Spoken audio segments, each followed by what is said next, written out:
ناظرین، پولینڈ وارسا میں ایک انوکھا اور حیرت انگیز واقعہ پیش آیا ہے۔ اس طرح کا واقعہ پہلے کبھی رونما نہیں ہوا۔ اپنی جان پر کھیلنے کا یہ واقعہ آج تک کسی نے سر انجام نہیں دیا۔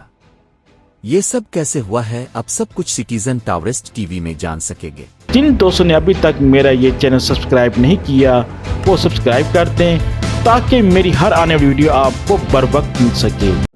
یہ وہ لمحہ ہے جب یورپین یونین کے سب سے اونچے ٹاور پر بغیر کسی سہارے کے چڑھنے والے شخص کو گرفتار کیا گیا ہے۔ چڑھنے والے شخص کا نام لی ڈکو ہے اور یہ فرانس کی شہریت رکھتا ہے۔ یہ شخص ٹاور پر 230 میٹر کی بلندی پر بغیر کسی سہارے کے پہنچ گیا اور اس شخص کو مزید 230 میٹر کی بلندی پر نہیں جانے دیا گیا۔ یہ بغیر کسی رسیوں کے، بغیر حفاظتی بیلٹ اور خالی ہاتھوں سے 310 ماہ بلند ٹاور پر چڑھ رہے تھے۔ یہ پہلی مرتبہ ہوا ہے کہ کسی نے اس طرح سے ٹاور کو سر کرنے کی کوشش کی ہے۔